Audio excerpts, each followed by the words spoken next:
Selamat siang Smart Listener, dan kembali lagi kita di hari Jumat ini.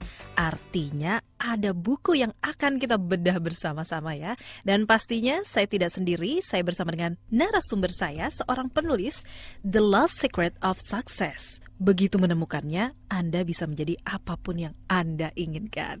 Ya, selamat siang Pak Hari Utomo. Selamat siang Mbak Bel. Iya, gimana nih Pak Hari ini, Pak kabarnya? Oke banget. Oke banget ya Pak. Asik ya? banget. Nggak kesasar kan Pak ya? Sedikit kelewat tadi.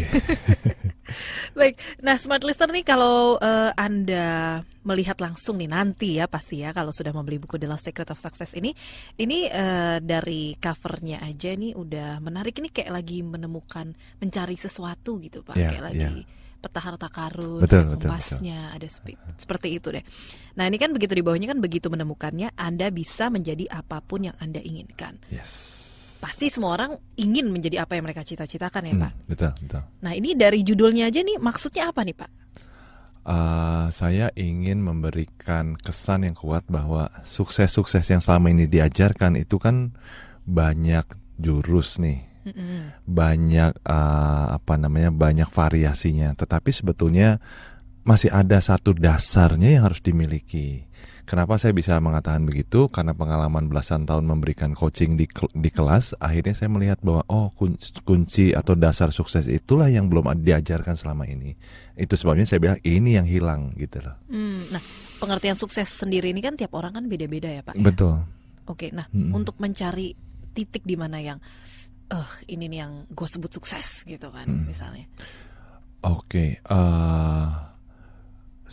Gini, sukses ini kan menjadi bias, chaos gara-gara definisinya bermacam-macam. Papa kita sama mama kita definisi suksesnya suka beda kan? Iya. Papa saya pengen saya dulu jadi insinyur, ya mama saya pengen saya jadi pengusaha gitu.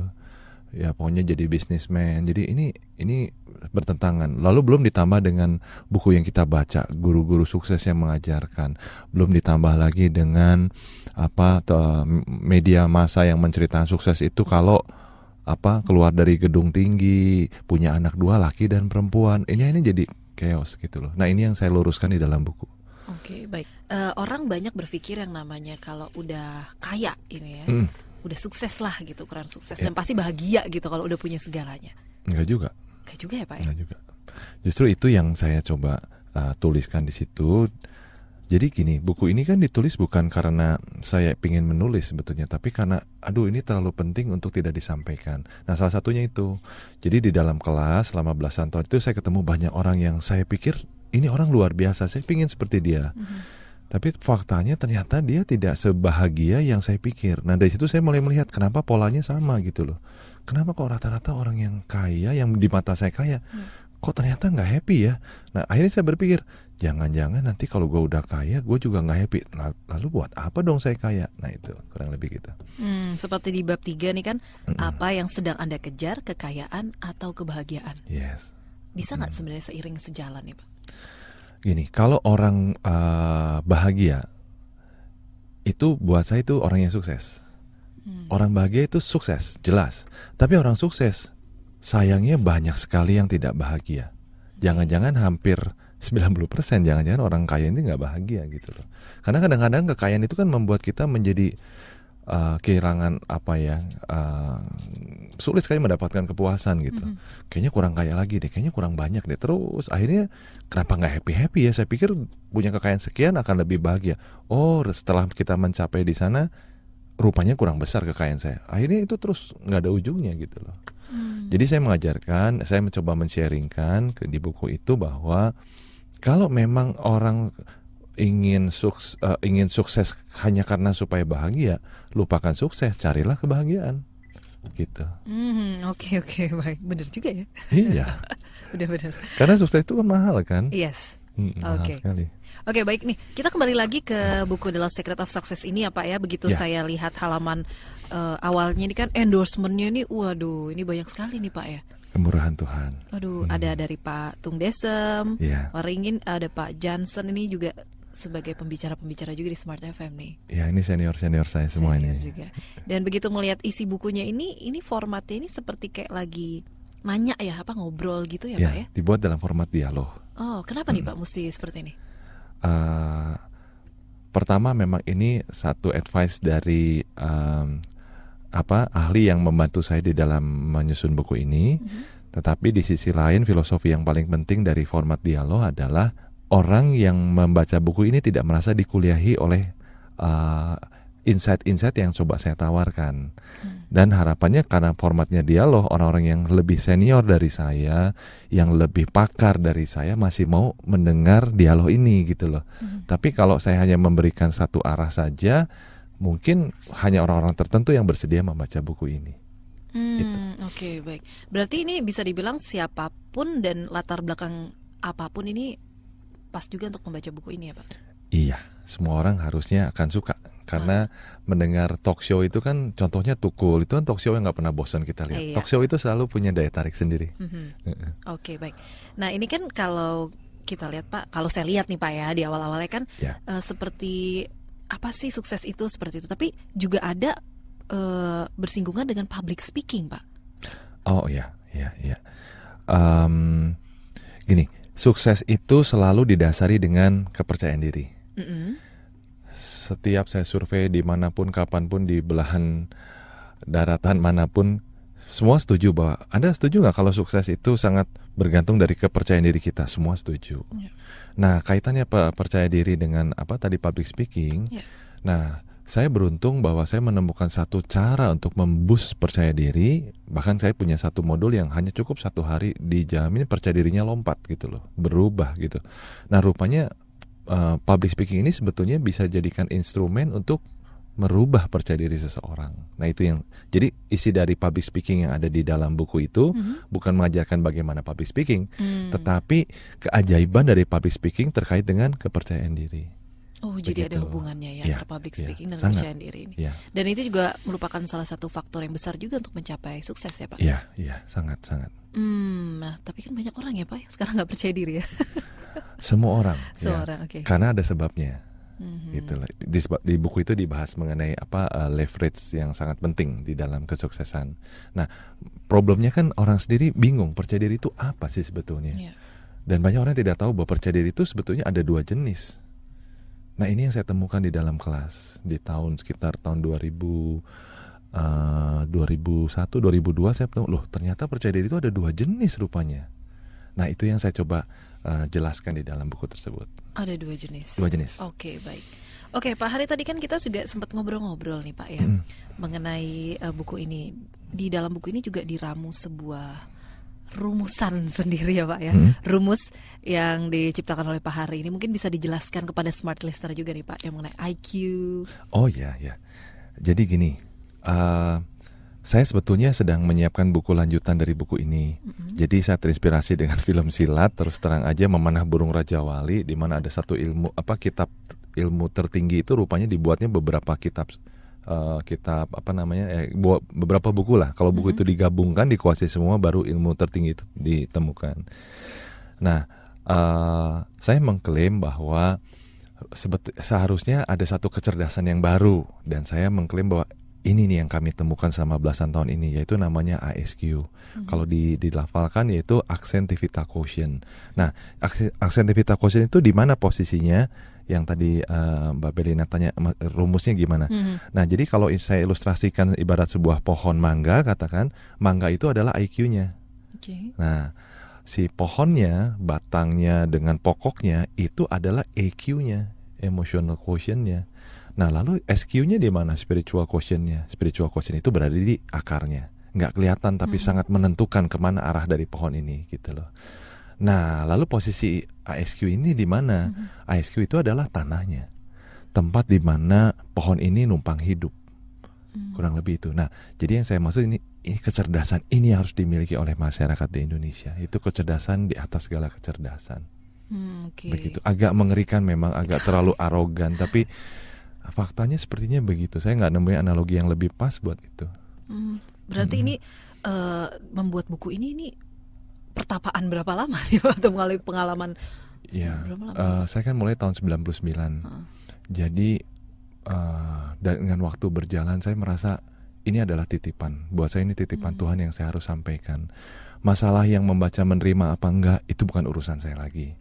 Tetapi yang saya lihat selama belasan tahun, ribuan peserta workshop saya ini, dia hidupnya sangat tertolong sekali, sangat tertolong dari karir, dari rumah tangga, dari urusan dia untuk bunuh diri, urusan dia komunikasi yang hancur dengan dengan ayahnya terutama, suami istri yang mau bercerai. Nah dari situ saya mengatakan, oh iya betul, ini yang dimaksud dengan nutrisi hidup. Kurang lebih begitu.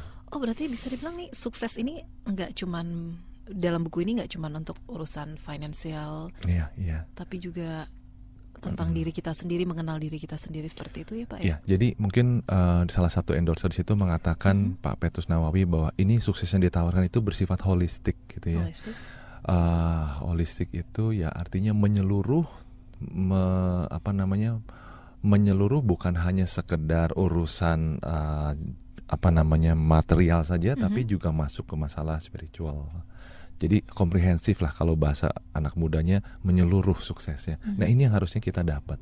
Karena selama ini yang definisi sukses itu kan lebih konotasinya ke materi ya. Iya, orang banyak berpikir demikian ya Pak ya. Bukan berarti saya tidak setuju dengan itu. Perlu sekali, kita hidup sangat butuh uang. 99% apa yang kita butuhkan, yang kita inginkan harus dibayar kan. Begitu. Oke, baik. Kita ke SMS dulu ya Pak ya. Oke. Sudah ada beberapa nih yang ingin bertanya mengenai buku kita siang hari ini. Dari Mbak Muti nih. Iya. Selamat siang Pak Hari. Siang. Selamat siang juga ya. Beliau mengatakan kalau ini buku motivasi ya Pak Hari ya. Saya lebih suka disebut buku inspirasi. Inspirasi. Nah, yang ditanyakan kalau buku yang Pak Hari buat ini apa nih yang membedakannya dengan buku-buku yang lain, seperti buku motivasi lain nih Pak? Ya, bedanya kami mencoba memberikan rahasia sukses yang selama ini nggak ditulis oleh penulis yang lain. Itu yang membuat berbeda. Dan yang holistik tadi, menyeluruh. Jadi yaitu kalau saya tadi cerita sebelum acara ini dimulai, ada anak muda usia 25 tahun, dia bisa teduh hatinya, bisa damai hatinya setelah membaca buku ini. Tapi di sisi lain saya juga dapat report dari salah satu pembaca, dia seorang nenek dengan 3 cucu, dia bilang, aduh Pak saya teduh banget baca buku ini gitu loh. Nah, mungkin offering ini yang berharga yang ditawarkan oleh buku ini. Gitu loh. Oke, itu dia tadi berarti sampai ada seorang nenek juga ya Pak ya sampai baca. Jadi ini yang membedakan. Jadi rentang usia yang begitu jauh dia akan terpenuhi dari buku yang sama yang dia baca gitu. Kalau Pak Hari sendiri ketika menulis buku ini menyasarnya ini para pembacanya mungkin ada range usia atau enggak, saya ingin sebanyak mungkin orang karena ini sifatnya sangat substantif, sangat mendasar. Kalau mendasar alangkah hebatnya kalau anak muda membaca lebih awal. Gitu loh. Baik. Karena ini kan bentuknya tanya jawab. Banyak sebetulnya jawaban-jawaban yang dicari oleh pembaca yang selama ini dia nggak tahu harus tanya ke siapa. Tapi setelah baca buku ini banyak yang report ke saya, waduh Pak ini pertanyaan banyak banget yang sebetulnya saya ingin tanyakan, cuma saya harus tanya ke siapa gitu loh. Buku ini malah menjawab begitu. Oke, baik.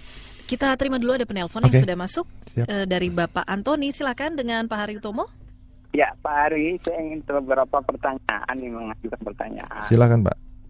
Ya, Pak, sering kita dengar ada semacam pamito ya, yang mengatakan bahwa kegagalan itu adalah sukses yang tertunda. Betul. Nah, saya membaca riwayat Thomas Alva Edison dalam dia menemukan banyak hak-hak paten itu katanya gagalannya bisa sampai ratusan.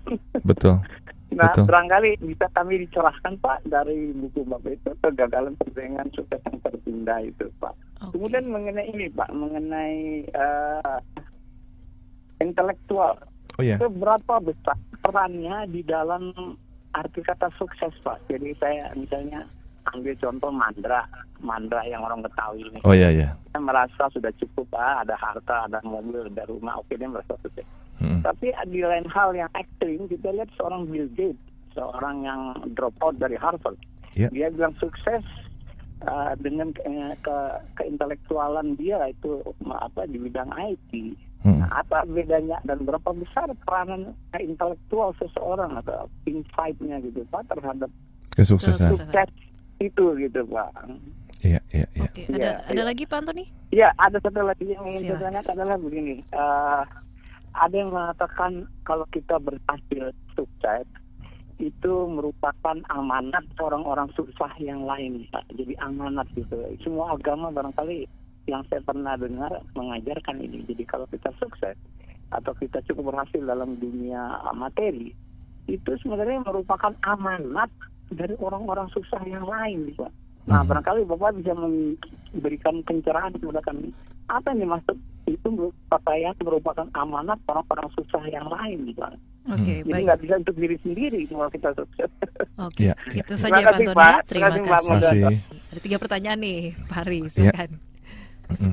Oke, yang pertama kegagalan adalah sukses yang tertunda. Ya, betul. Jadi buat saya kegagalan itu sebetulnya modal untuk kesuksesan di kemudian hari. Ini sudah pasti ya. Untuk mengeceknya gampang. Kita coba lihat ke belakang bahwa kita menjadi hari ini karena kegagalan di waktu-waktu yang belakang. Itu udah pasti ya. Yang kedua, intelektual seberapa besar dalam sukses? Hanya 15 hingga 20% kontribusi intelektual di dalam kesuksesan di dalam hidup. Ini hasil survei dari Harvard, Oxford University ya, dan juga dilakukan oleh seorang jurnalis besar yang bernama Daniel Goldman ya. Bukunya sangat fenomenal dan menggegerkan dunia, yaitu Emotional Intelligence ya. Pertanyaan yang ketiga, berhasil dalam materi adalah amanah dari orang-orang susah. Ya, saya setuju ya. Jadi sukses yang mulia menurut saya adalah ketika kita sukses, kita memberdayakan banyak orang di sekitar kita. Jadi ada orang-orang lain yang terbawa sukses karena kesuksesan kita. Saya setuju Pak Antoni. Mungkin begitu? Oke. Baik. Oke, nah setelah Pak Antoni tadi kita bahas dulu nih Pak ya. Ada yang ingin saya tanyakan juga nih Pak dari bab-bab yang ada di buku ini ya. Silakan. The Power of Deal With. Nah, tadi sebelumnya kan kita sempat ngobrol juga nih mengenai bab 4 ini. Kalau tadi kata Pak Hari di bab 4 ini apanya nih Pak? Lost Secret of Success. Sebenarnya banyak hal yang hilang di dalam konsep kesuksesan yang selama ini dikejar setiap orang. Nah, posisi bab tersebut, Power of Deal With, ini adalah core-nya, intinya dari sini dulu gitu loh. Kalau ini udah beres, nah baru bab-bab yang lain ini akan lebih mudah diperoleh. Jadi ada prosesnya. Boleh yang lain, tidak boleh melalui loss yang lain yang saya berikan solusinya di sana. Tetapi awalnya harus dari yang Power of Deal With itu. Deal With itu startnya dari situ. Startnya harus deal with dulu. Tapi dia adanya di bab 4 ya Pak? Oke. Adanya di bab 4. Jadi ternyata nih Smart Listener ya, setelah tadi berbicara dengan Pak Hari, di bab 4 Pak. Kenapa tapi awalnya dari situ Pak? Kenapa harus diletakkan di bab 4? Mengenai letaknya di mana mungkin itu saya nggak terlalu perhatikan. Tetapi kan kalau dilihat kita ngebahas 3 bab mengenai sukses kan. Padahal dari 12 bab 1/4-nya kita bereskan dulu masalah sukses. Jadi maksud saya kalau pembaca sudah setuju dengan apa yang saya offeringkan di buku itu, nah ini loh startnya dari sini dulu gitu loh. Yaitu yang namanya deal with. Deal with, dan juga salah satunya menerima diri kita. Itu prosesnya di dalam deal with. Salah satu prosesnya adalah kita harus menerima diri kita. Nah ini yang jadi perjuangan sebetulnya, menerima diri kita. Karena yang diterima kan banyak. Ya, kita harus menerima apa nih? Bisa nggak menerima bahwa contoh saya dulu saya nggak bisa menerima. Kenapa saya lahir dari keluarga saya yang terus terang, mohon maaf, punya darah keturunan Chinese di dalam tubuh saya gitu loh. Saya sampai tanya ke mama saya ditulis di buku di situ. Saya tanya ke mama saya, "Mam, kenapa saya kok punya darah keturunan Chinese ya?" Lalu mama saya juga bingung, mama juga kagak tahu gitu loh.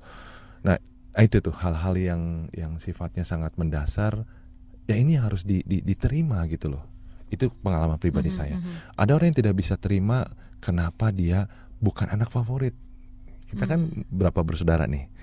Saya kebetulan mungkin termasuk anak yang difavoritkan. Tapi berapa banyak orang yang kamu gak lebih pintar dari kakak kamu gitu. Kamu nih anak siapa sih? Gak pintar, gak cantik. Waduh, papa kamu pintar, mama kamu cantik, kok kamu enggak? Itu kan merusak sekali gitu. Nah, bisa nggak kita terima itu? Banyak hal yang perlu kita terima. Oke, jadi memang kalau mau diukur prosesnya itu banyak ya Pak, dari banyak penerima. Tadi saya sempat membaca-baca juga, membalik-balikan buku. Ada juga mengenai seorang wanita ya, remaja yang bisa dibilang masa lalunya lumayan kacau ya Pak ya. Akhirnya sampai membuat banyak tato ya Pak ya untuk. Ini laki-laki. Jadi, itu laki-laki ya. Jadi saya waktu di kelas saya punya satu peserta yang begitu sangat menyesali keputusan di masa remajanya yang serba labil itu. Akhirnya dia memprasastikan keputusan dia itu yang salah menurut dia dengan merajah tubuhnya, mentato tubuhnya dengan gambar tertentu gitu loh. Sebagai satu monumen bahwa saya ini orang yang laknat, orang yang tidak berguna, untuk mengingatkan dia maksudnya, tapi justru itu merusak harga diri dia. Nah, itu dia makanya ya. Baik, oke, kita ke SMS lagi ya Pak Hari. Dari Bapak Iwan di Mampang ingin bertanya, seberapa besar nih Pak peran mental dalam kesuksesan? Peran mental dalam kesuksesan. Sukses itu bicara yang di dalam sebetulnya, bukan bicara yang di luar. Itu sebabnya kenapa saya tadi bilang deal with itu segalanya. Karena kalau kita sudah deal with, kita punya energi yang sangat amat besar. Energi apa? Di dalam ya, itulah mental gitu loh. Jadi saya setuju. Mental itu sangat penting. Mungkin sekarang nih kita banyak mengukur yang namanya sukses itu materi ya Pak ya. Iya. Melulu materi ya. Ya, alam bawah sadar kita sudah terisi dengan itu kan. Sukses itu apa sih? Materi. Semua. Orang yang terkenal selalu diasumsikan orang terkenal biasanya banyak duit. Orang yang cantik banyak duit. Padahal nggak ada urusannya cantik sama banyak duit kan. Jadi itu yang entah dari mana asalnya tertanam di dalam pikiran kita.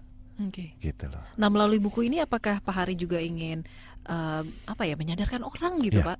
Melalui buku ini? Ya, saya ingin meluruskan bahwa sukses itu bukan hanya masalah materi, gitu loh. Kalaupun menurut Anda itu masalah materi, silahkan Anda kejar. Tapi poinnya Anda happy nggak dalam hidup? Kalau nggak happy, lalu buat Anda mau ngejar kesuksesan yang model apa lagi gitu loh? Ya, jadi gini loh, Mbak Belina, banyak orang berpikir kalau dia sukses, dia akan bahagia. Jadi orang mengejar kesuksesan karena mereka pikir di balik kesuksesan terdapat sebuah taman Eden, kebahagiaan. Faktanya nggak begitu. Tidak ada urusan kesuksesan dengan kebahagiaan. Betul, sukses memberikan sedikit kebahagiaan. Menurut saya begitu.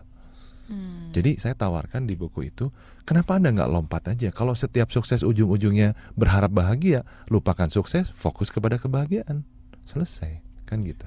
Iya, betul sekali. Nah, ini orang sering berpendapat, saya pun juga nih Pak ya. Pasti berpendapat, oh ya udahlah, kalau yang namanya secara finansial oke gitu Pak, pasti kayaknya ini bahagia juga. Enggak gitu. juga, percaya saya, enggak juga. Saya bersyukur mengalami hal seperti itu dalam kaliber saya, tetapi poinnya kami mengalami punya banyak uang, tapi iya, sukses itu tidak memberikan hal itu. Jadi saya membuat definisi bahwa uang, kekayaan itu memberi kesenangan, bukan kebahagiaan. Tetapi kalau kita bahagia, kesenangan itu adalah bagian, ya. Kesenangan itu bagian dari komponen bahagia kita gitu loh. Oke, baik. Nah Pak, kembali lagi dari judul The Lost Secret-nya ini. Sebenarnya rahasia yang hilangnya ini maksudnya di mana nih Pak letaknya Pak? Di mana ya? Ini kalau dibahas nanti pembacanya bisa cuma dapat pecahan-pecahannya ya. Nggak apa-apa ya, biar penasaran ya. Iya, kulit-kulitin dulu kita kasih. Berangkat dari Pak Deal With. Nah, setelah Deal With, harapan saya adalah dia mempunyai percaya diri. Karena rupanya proses percaya diri itu akarnya dari Deal With.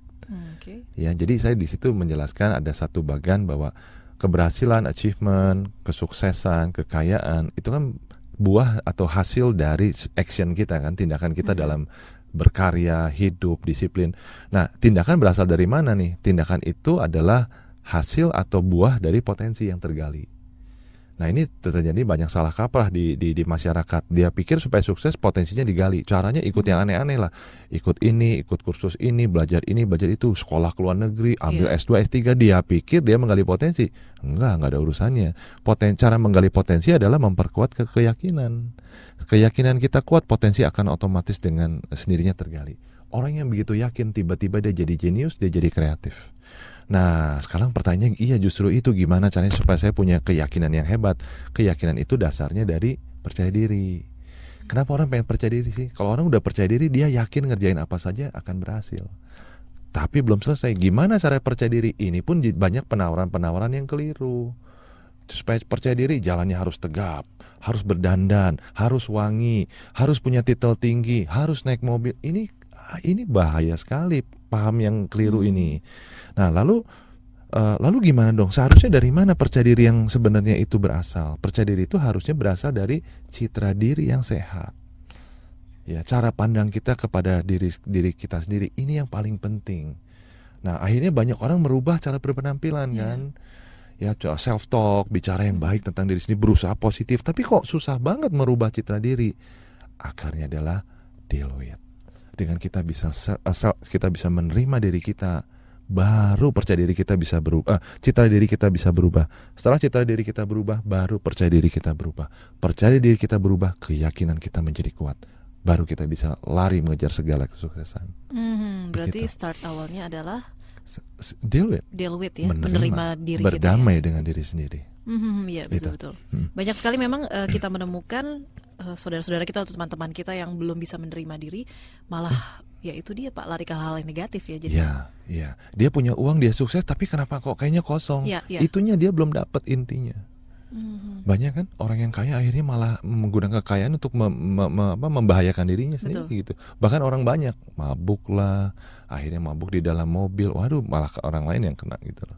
Oke, berarti bisa dibilang resep pertama kalau ingin menuju sukses itu adalah menerima diri kita sendiri ya Pak ya. Bahasa mulianya adalah kita harus berdamai dengan diri kita dulu.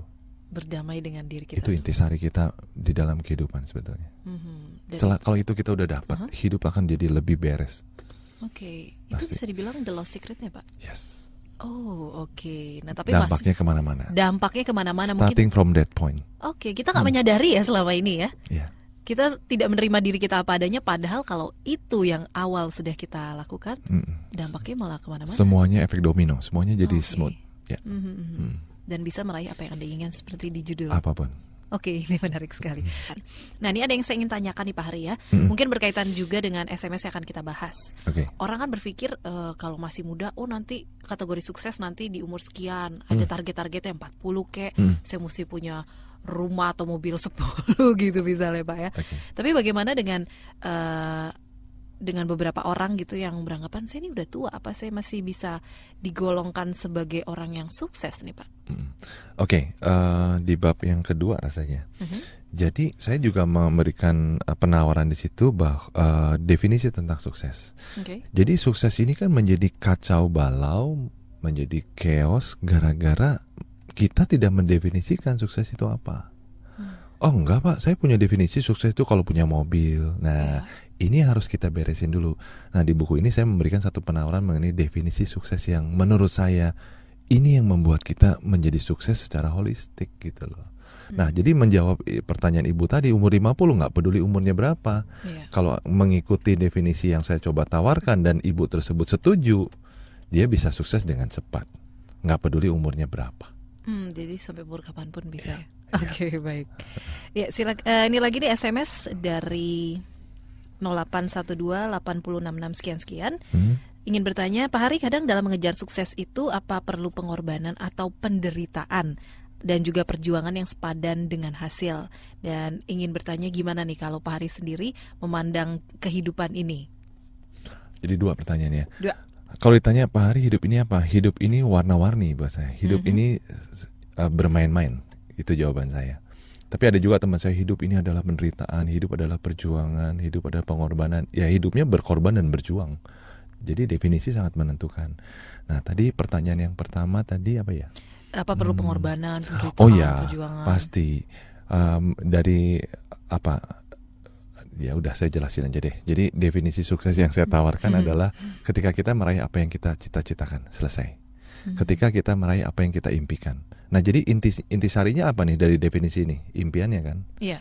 Nah, jadi kalau kita punya impian dan kita mencapainya, kita pasti kita boleh mendefinisikan saya orang sukses. Nah, untuk mencapai impian tersebut tentunya banyak pengorbanan di sana. Ya, penuh perjuangan, butuh waktu, butuh energi yang besar dan lain sebagainya. Itu udah pasti. Oke, baik. Oke, sekarang kita ke SMS lagi ya Pak Hari ya. Dari Ibu Heni di Makassar. Ingin bertanya, untuk menjadi percaya diri seperti yang dalam buku Bapak ini, apakah bisa diterapkan juga nih? Karena saya ini orangnya pemalu. Ini bisa menghambat kesuksesan juga kan nih Pak? Oh iya, pasti bisa, 100%. Oke. Nah tapi kan kadang-kadang orang, banyak ikut kelas apalah Pak, seperti mungkin public speaking dan semuanya nih untuk biar dia bisa ngomong gitu di depan orang gitu. Apakah itu bisa menjadi salah satu? Ya, itu juga satu pendekatan ya. Katanya kalau orang menguasai bahasa Inggris khususnya, dia akan punya percaya diri, betul. Tapi itu hanya salah satu percaya diri dan sifatnya sayangnya masih artificial ya. Percaya diri yang kondisional yang kita bahas tadi. Ya, jadi saya menawarkan di sini kan percaya diri yang original. Ya, bukan yang KW. Yang KW ini yang dikejar orang gitu. Ini yang bahaya. Makanya percaya diri itu menjadi sangat costing kan, mahal percaya diri itu. Percaya diri itu harus pakai merek ini. Harus harganya segini. Aduh, ini yang sesat menurut saya. Ini yang saya coba luruskan. Sampai sekolah nih Pak ya, demi bisa meningkatkan percaya diri ya. Iya. Di saya juga sekolah sih. Sekolah juga nih Pak. Sekolah yang murah ya buku ini cuma 50.000 sekian. Oke, baik. Iya, kita terima lagi ada Pak Budi di telepon. Selamat siang Pak Budi. Iya, selamat siang. Silakan Pak Budi dengan Pak Hari. Ini saya mau bertanya Pak, ada satu hal yang terkait berdamai dengan diri kita ya. Ya, berdamai dengan diri kita yang seperti apa gitu ya. Oke. Soalnya ada beberapa hal yang terkait yang udah terpupuk dari kecil yang membuat kita merasa tidak pede. Oke. Salah satunya mungkin saya ada kesamaan dengan Bapak tadi terkait dengan faktor keturunan tadi ya. Oke. Dan itu terus ke bawah sampai sekarang, dan itu kalau udah kepikir pasti membuat kita merasa minder dan akhirnya kita tidak bisa mengoptimalkan potensi kita. Mungkin itu yang ingin saya tanyakan Pak. Terima kasih. Oke, langsung jawab ya. Silakan. Berdamai dengan diri sendiri ini harus dilakukan atau harus menyeluruh gitu loh Pak ya. Kalau Anda sudah berhasil melakukan berdamai secara menyeluruh, komprehensif, atau bahasa lainnya secara holistik, Anda akan terhindar dari yang Anda sebut tadi. Kenapa saya berani katakan gitu? Karena saya sudah melalui proses itu, dan hari ini saya sangat bersyukur sekali bahwa ada darah keturunan di dalam tubuh saya. Begitu Pak. Jadi harus bisa bernamai dulu ya. Secara komprehensif. Oke, baik. Nah, Pak Hari, melalui buku The Lost Secret of Success ini, apa yang sebenarnya ingin Bapak bagikan atau ingin Bapak sharing nih kepada para pembaca? Iya. Yang saya bagikan adalah sukses itu sebetulnya simple. Ya, dan sukses itu bukan hanya masalah uang semata. Bukan berarti uang tidak dibutuhkan, salah. Ya, kita butuh uang banyak untuk membahagiakan orang tua, untuk memberikan yang terbaik pada anak, untuk membangun tempat ibadah, dan banyak. Tapi jangan terlalu berharap bahwa dengan kekayaan kita jadi bahagia. Ya, itu pesan yang paling penting dari buku ini. Nah, lalu masalah percaya diri itu selalu terkait dengan kesuksesan. Sukses itu selalu terkait dengan nggak bisa lari dari situ. Entah sukses yang saya tawarkan atau sukses yang selama ini ditawarkan oleh dunia kan, ya katakan kekayaan lah. Untuk mengejar kekayaan pun kita harus butuh kepercayaan diri yang kuat. Nah, tetapi kalau kita punya konsep percaya dirinya salah, ini problem kita kan jadi dua. Untuk ngejar sukses, untuk ngejar materi aja udah susah, ya. Percaya dirinya pun kita nggak dapat. Lalu kapan mau suksesnya gitu loh. Nah, ini yang saya coba luruskan juga. Mungkin sebetulnya banyak ya, tapi dua inilah yang paling penting dulu dah, yang harus dimiliki oleh yang harus didapat oleh pembaca gitu. Ya. Nah, pertama kalau kita ingin menerima diri itu kan kadang-kadang kalau udah ingat mungkin masa lalu atau ada sesuatu gitu Pak, kayak itu langsung bikin drop aja gitu. Iya. Makanya itu kita harus berdamai. Kan tadi kan saya sempat bilang bahwa berdamai itu komprehensif. Komprehensif itu apa sih? Kita harus berdamai secara fisik kita. Kita harus bisa deal with dengan kondisi fisik kita. Kalau saya cerita, saya harus berdamai bahwa saya ini not a native person. Saya bukan native. Saya ini ada orang tua saya, nenek moyang saya pendatang. Saya harus bisa menerima itu kan. Itu kan keputusan mereka gitu loh. Bahkan saya harus menerima bahwa saya lahir jadi anak pertama. Saya harus menerima kenapa saya laki-laki, anak pertama lagi. Ya, jadi saya harus tanggung jawab ke adik. Itu yang saya maksud. Ya, harus secara komprehensif dulu gitu loh. Itu. Oke. Bisa dibilang ini juga buku nih atas pengalaman Bapak sendiri juga ya. Iya. Makanya saya nggak berani cepet-cepet nulis. Saya harus buktikan dulu ini benar. ya, dari berbagai sampel, ribuan sampel, dan saya ngalamin sendiri, baru saya berani nulis. Jadi mungkin Bapak juga ingin membagikan atau sharing tentang manfaat atau informasi ini ke banyak orang nih lewat buku nih yang paling enak ya Pak ya. Bisa semua orang baca ya dari barat sampai ke timur ya Pak ya. Iya, itu sebenarnya yang dorong ini murid-murid, bukan murid lah, peserta alumni training kami. Ya, dia sering bilang, Pak, kenapa nggak bikin buku sih? Berapa persen sih orang yang Bapak bisa sentuh? Kan saya satu kelas, coaching kelas hanya 24 orang. Ya, belum Bapak sendiri, saya sendiri punya kegiatan bisnis yang lain. Saya punya beberapa bisnis. Akhirnya jadi kapan dong Pak? Kasian nih gitu loh. Ibu saya mau ikut, dia sibuk. Lagian dia juga agak malu juga lagi. Masa ikut sama anak muda? Bapak satu-satunya cara harus bikin buku. Lalu sesama trainer yang lain juga nasihatin kayak Anthony Dio Martin, Andrea Sareva, Hari Subagja. Terus kapan bikin buku? Akhirnya ya inilah buku saya gitu loh. Itu tujuannya. Itu tujuannya. Berarti ingin berbagi juga dengan sesama ya. Yes. Baik. Oke, mungkin kita masih bahas ada satu pertanyaan lagi ya Pak ya. Yeah. Dari SMS. Nah, ini tadi, fondasi yang wajib dimiliki seseorang nih Pak. Setiap orang wajib punya agar bisa sukses. Fondasi yang dimiliki untuk sukses. Oke. Fondasi kesuksesan adalah cita-citanya. Aneh ya jawabannya. Mungkin dia nggak puas jawabannya, tapi itu jawabannya. Jadi fondasi sukses apa? Anda harus punya target dulu. Targetnya apa? Kejar target itu. Udah pasti Anda sukses. Makanya harus baca bukunya. Kok kan nanti nggak bingung nih. Loh, apa urusannya impian dengan kesuksesan? Karena saya tadi membahas mengenai definisi kan. Iya. Definisinya dulu perbaiki. Mengenai baru sukses itu. Oke, berarti ini siapapun bisa membaca buku ini, dari anak muda juga tadi ya Pak ya? Iya. Dari anak muda sampai tidak terbatas usianya ya Pak? Iya, dan yang menarik buku ini dibaca berkali-kali nggak bosan. Nggak bosan. Dan ini juga dari segi bahasa kayaknya siapapun juga bisa mencernanya dengan baik ya Pak ya? Iya, karena simple banget bahasanya, easy reading katanya. Easy reading ya? Easy reading. Oke, baik. Mungkin ada pesan-pesan ataupun yang ingin Bapak sampaikan juga untuk para pembaca melalui buku The Lost Secret of Success ini nih Pak? Saya sangat berharap titipan Tuhan ini, istilah saya, ini bisa dimanfaatkan sebaik-baiknya. Saya tahu banyak buku hebat di luar sana, tapi buku ini akan melengkapi kehebatan buku-buku yang di luar sana, menyempurnakan ajaran-ajaran di luar sana yang mungkin nggak bisa dipraktekkan oleh para pembaca karena kekurangan yang hilang ini belum didapatkan. Gitu aja. Okay. Nah, pastinya Smart Listener, kalau Anda ingin tahu lebih dalam lagi mengenai The Lost Secret of Success ini, bisa didapatkan ya. Buku-bukunya sudah bisa ditemukan di toko buku Gramedia? Iya, Gramedia seluruh Indonesia. Seluruh Indonesia. Kalau dari gambarnya pokoknya tadi menarik nih, covernya warnanya coklat. Thank you. Seperti kayak lagi nyari harta karun gitu. Iya. Temanya gitu. Temanya seperti itu. Oke, baik. Sebelum kita akan berpisah, ini ada 5 orang yang beruntung untuk mendapatkan buku dari Pak Hari Utomo ini. Pertama ada Ibu Muti di 0838 066 sekian-sekian. Tadi Pak Antoni juga melalui telepon. Kemudian Bapak Iwan di 085 88 sekian-sekian. Lalu Ibu Heni 0821 90 sekian-sekian. Dan terakhir ada Pak Budi yang tadi melalui telepon. Bisa menghubungi Smart FM di hari dan jam kerja di 021 398 33888.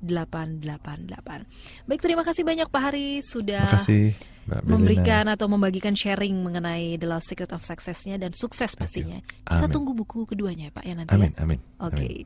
Dan akhirnya saya Belina Hutasaid undur diri. Selamat siang. Telah Anda ikuti Bedah Buku